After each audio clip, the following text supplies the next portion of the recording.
guys, so for this video we're going to be doing some lamination, and we're also going to review this laminator.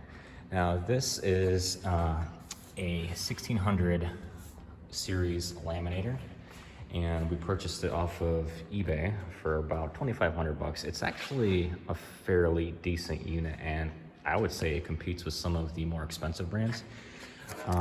It comes with these little knife attachment things that go back here, and it's actually pretty handy because when you laminate stuff, sometimes you don't get it exactly center, so you'll have a little bit of like overhang on like the side of laminate or something.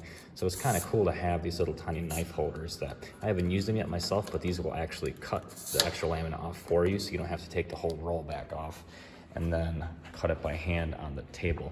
So this laminator runs on pneumatic power, and it is powered by this little compressor right here. It's super quiet, and at the same time, instead of having to sit here and like crank up and down the whole entire time and like hope that you get the right pressure, you can actually just set your pressure, which as you can see here is just under 2 psi, or 0.2 psi. Sorry, I kind of went off center there.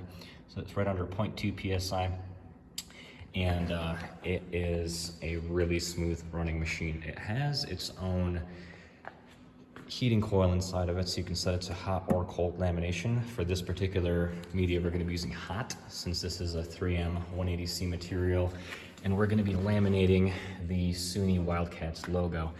The 3M 180C material uses an 8519 laminate, and that laminate, for the best results, you want to apply it when it's hot versus applying it when it's cold. There are uses for the cold lamination though, like if you're doing like some window graphics or something like that, and you don't want the heat of the roll to kind of muddy up the particular lamination surface.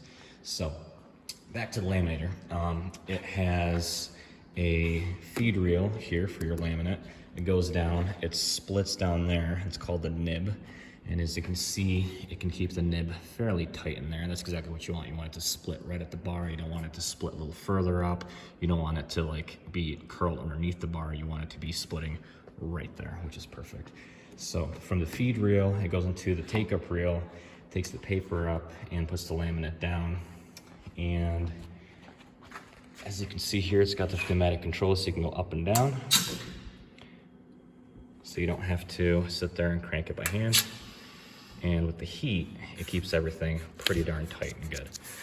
So, and part of the review about this is I do like how this whole thing operates. So feed reel, take-up reel, lamination, everything's pneumatically powered, has its own continuous mode and inching mode, so you can press this button to go a little bit at a time. Forward, backward, has a speed controller on there, all that fun stuff, and has some safety features too, in case like something goes like catastrophically wrong. You can always hit the stop button right there, and everything will stop moving. And it also has a take-up reel for the media, which is fantastic because a lot of these cheaper models, they don't come with this, and you're stuck either having to make some type of basket down here or taking up what's going to be this next run after we do this, a lot of media. That's about 75 feet of media. So you're gonna have to sit there if you don't have the take-up reel and roll that all up by hand. And that'll give you a good workout, but it's super time consuming and painful in the end. Now, I like it because it has a feed reel down here too for the media, so it can hold it. So you have to sit here and like do some type of weird, like on like some of the seals, you have to like lift the table up and like drop it back down, like feed it out from underneath. It's right in the front, goes over the platen, so I can sit here, and if there's any dust on something, I can just clean it right off the print as it's coming in. The only thing I didn't like about this thing is that it's really easy to overpressurize it. Like this little knob right here adjusts things, but if you go over 0.2, this thing starts to work really hard, and that's not the best thing for it because it'll actually pop fuses. So the fuses that it has in here, there's 2 of them, and they're right up in there. One's a 2 amp, one's a 15 amp. This 2 amp one right there was the one that popped on me, and that was thankfully right after I finished laminating. So it's kind of scary because if the fuse pops and you're still laminating, you're gonna possibly lose tension and you're gonna create this nice line across the whole entire print, which is sometimes really hard to get out. And if you have like a really long run, like a 20-foot run of printing, then it's possible that you just have to reprint that whole thing if it doesn't go away. So, scary moment, but you know, lessons learned, here we are. And it operates really smoothly. So what I'm gonna do now is I'm going to put this camera down, prop it up somewhere, and kind of show you the procedure. Part of my tire, it is Friday after all, and I'm gonna show you guys how this thing works and how well it works. I'm gonna pick the camera back up and kind of show you how it takes stuff up and everything else. All right, overall, I would say on this laminator, solid 9 out of 10 for the price. Okay, so first order of business is you wanna make sure that your graphic is aligned to the actual laminate, and it's got these little rulers on the side over here. You can kind of read and tell where it goes. So right now I have it at about 33 inches off center, so it goes out from the center point. So this is about 40 inches here, 40 inches there, roughly. And it's got these little clamps that go over the actual roll. As you can hopefully see from the camera here. Another feature that I like about it, because other laminators usually will have like a weird locking mechanism in there that's not like an actual clamp, which is great. So what you'll do first is you'll take your media, kind of take it out a little bit, raise your pneumatic control, pull it back a little bit, kind of feed it through, and then just check your edge of your laminate there. Make sure that it's right about where you want it. You'll keep pressure in the center, kind of pull back on it so it kind of straightens everything out. Lower your pneumatic control after that. So at this point, you're ready to laminate. You can put it on continuous, you can roll your speed dial up, and you can let it go. So we also, in the back, have the take-up reel already kind of pre-taped. This is kind of just like a starter for it, so that way it goes in the right direction. So you can see now what I'll do is we have it on continuous, we have it on forward mode. The speed dial is set to under 1, which means it's not going to go anywhere. But we're going to turn that guy up until about 2. You can see it immediately starts going. The wildcats are getting laminated. At the same time, the take-up reel is also taking. Everything's getting nice and tight. You can see there's no real dust on it and stuff like that.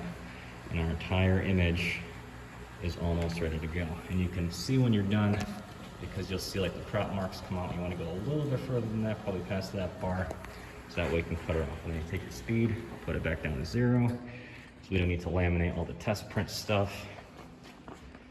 And then you're pretty much all set to go. Got a little bit of dust here and there, not a huge deal. For the most part, the wildcats came out looking fantastic. So now what we're gonna do is we're gonna cut this loose and we'll be ready to bring it onto the plotter. This part of the operation, very simple. Take a knife, put her down somewhere here. You never wanna cut on the rolls because otherwise you'll have cut marks in all your laminate because it will conform, especially when it's using heat, to the laminate rolls. Right now they're all nice and flat. So you'll just cut on the table, just like that. Your whole artwork is now free. So, with that said, we're gonna bring this over to the plotter right there. Oh yeah, also if you couldn't see earlier, these are the little clamps I'm talking about. I love these things. This little laminator also has a structured bracket right there, so you pretty much pop it right in. This side is a little different.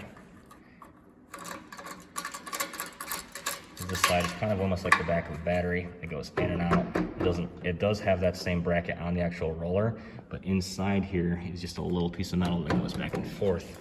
So that way you can push on one side and release it and then bring it all back out to your Graphtec over there. All right, one last thing to mention here, as this print looks fantastic, is this what I was talking about when the laminate isn't quite centered there. Now what'll happen with this is the overhanging laminate here will actually catch on the platen of the Graphtec, and that can cause some skewing of your image, because if it catches on one side and not the other, it's going to slowly kind of tilt the image, only microscopically, but it's enough to mess things up. What you'll do is you take your knife and just kind of from the edge here, just kind of bring it all the way down, and you'll cut all the way down. Not all the way through the material, but just enough. If I can't start here. There. Just enough to where you can take the vinyl off, but leave the paper on. So that way you get a nice little clearance all the way down. You don't have to worry about that laminate anywhere on the whole entire thing. All right, one more thing. This is the line I was talking about on the artwork. It does sometimes happen. See if you can't see it here. But there is that microscopic little line that goes all the way through all of the artwork, and it goes all the way down. This one here isn't so bad because even on camera, you can barely see it, and actually it's hard for me to kind of point out, but it's there. And what that is, it's just a microscopic lines of bubbles, and you don't want that. So luckily, with a little bit of pressure, it mostly comes right out. So that tells me that if I just sit overnight, all the ghosting, which is what it's technically called, will go away.